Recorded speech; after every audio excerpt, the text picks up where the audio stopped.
The year is 1967, and the air in Enugu is thick with tension. Adana, a bright-eyed 20-year-old with close-cropped hair and a determined set to her jaw, hurries through the bustling streets.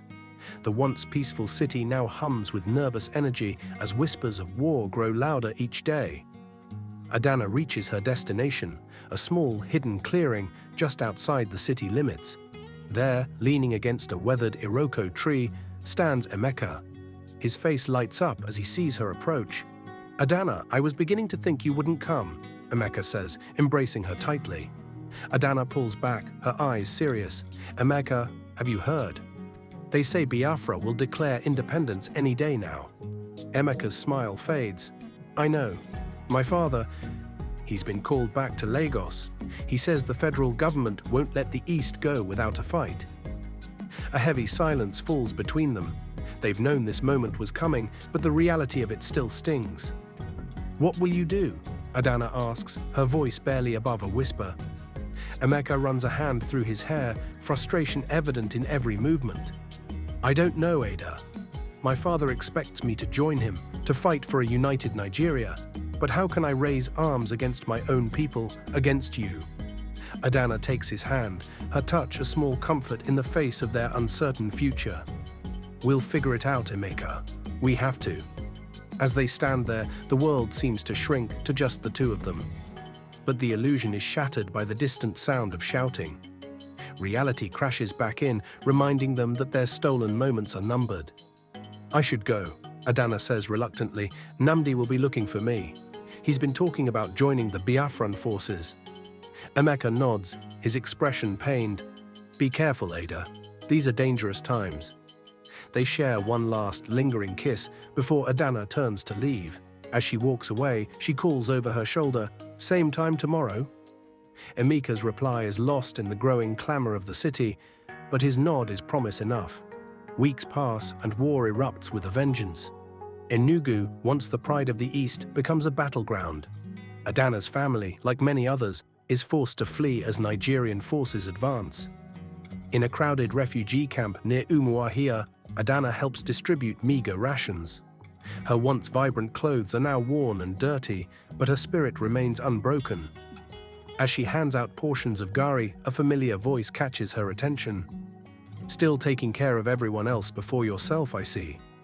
Adana whirls around, hardly daring to believe her ears. "Emeka?" There he stands, thinner and more haggard than she remembers, but undeniably her Emeka. Without a thought for propriety, Adana throws herself into his arms.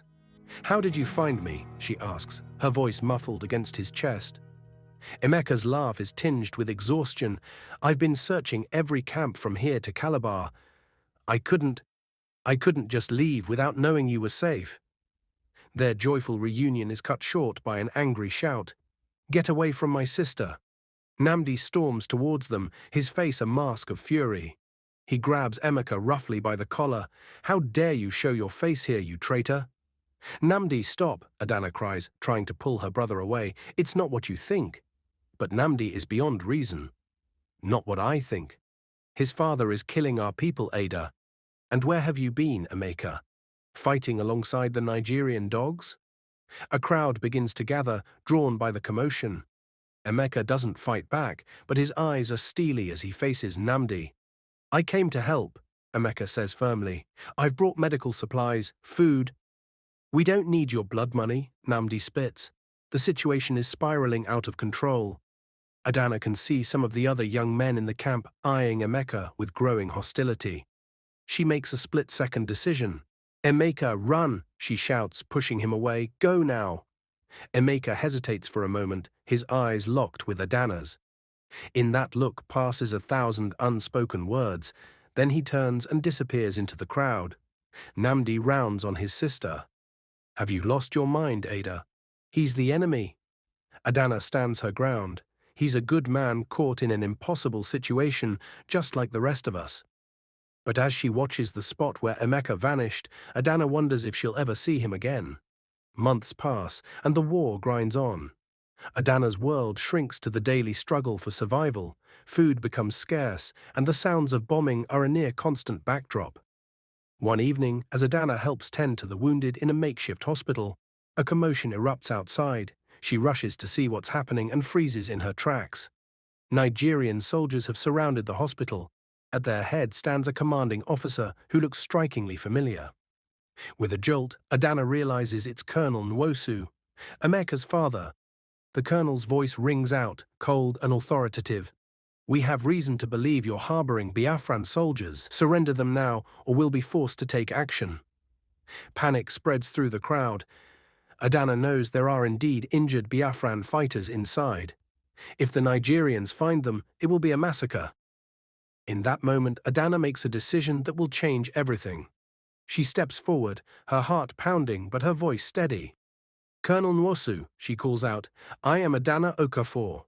You don't know me, but I know your son, Emeka." The colonel's eyes narrow. "What game are you playing, girl?" Adana takes a deep breath. "No game, sir. I only ask for a moment of your time. In private." To everyone's surprise, Colonel Nwosu agrees. They step aside, out of earshot of the others. "Speak quickly," the colonel commands.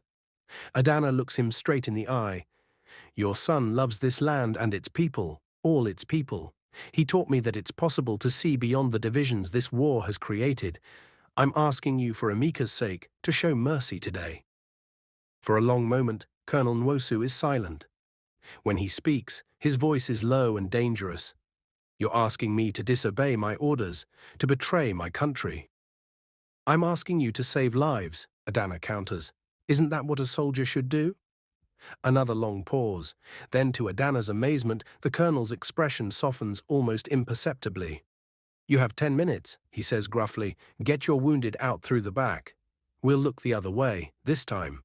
As the colonel turns to leave, Adana calls after him. "Thank you, and sir? Emeka would be proud."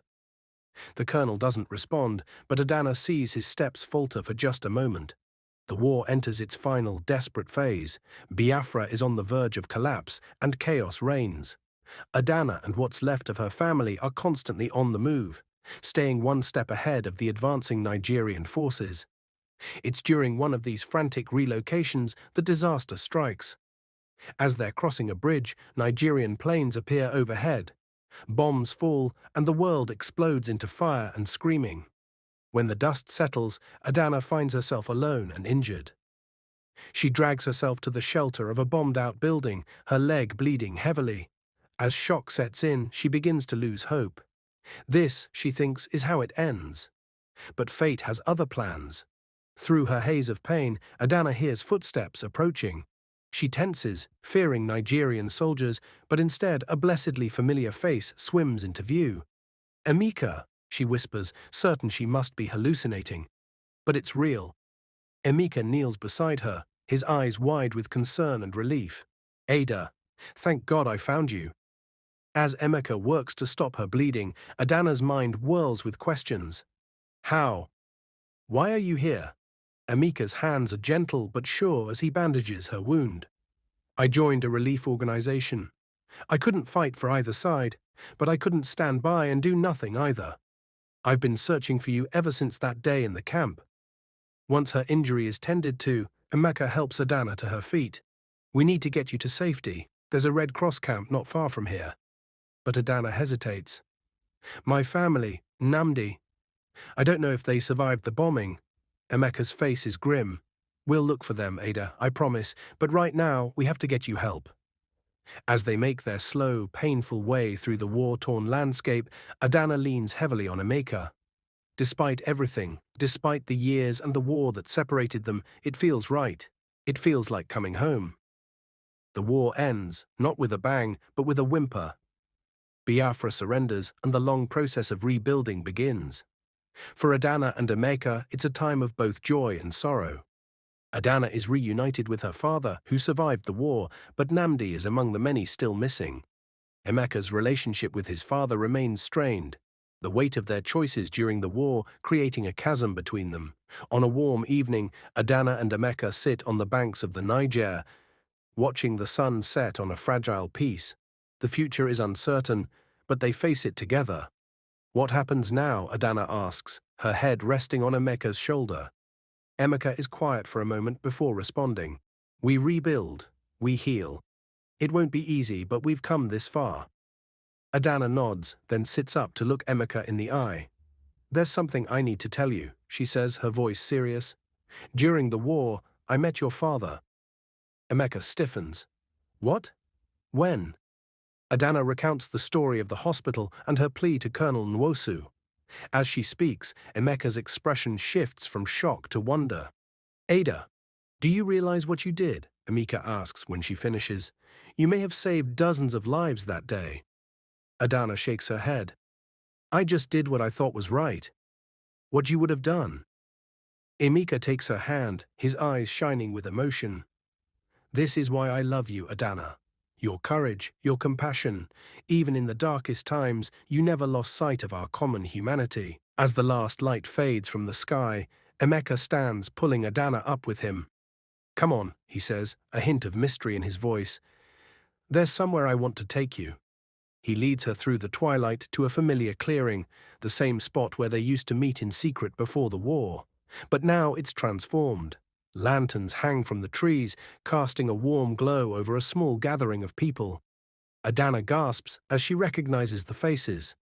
Her father is there, smiling broadly. And to her utter shock, so is Colonel Nwosu, standing stiffly but present nonetheless. A handful of their closest friends who survived the war complete the group. Emeka, what is this? Adana asks, her heart racing. Emeka takes both her hands in his gaze intense and full of love. Adana, the war took so much from us. Time, family, the lives we thought we'd have. But it also showed me what truly matters. You are my heart, my home. Will you marry me? Right here, right now, with those we love as witnesses. Tears spring to Adana's eyes. In this moment, all the pain and loss of the past years fades away. She sees only Emeka and the future they can build together. Yes, she whispers, then louder, yes. As their friends and family cheer, Adana and Emeka seal their vows with a kiss. It's not the wedding either of them imagined in their youth, but it's perfect in its own way. A new beginning, forged in the fires of war, but tempered by love and hope. In the years to come, Adana and Emeka will face many challenges. The scars of war don't fade easily, and building a unified Nigeria is a task that will take generations. But they face each day together, their love a beacon of hope in a healing land. For Adana and Emeka, their story is proof that even in the darkest of times, love can survive. It can even perhaps show the way to a brighter future.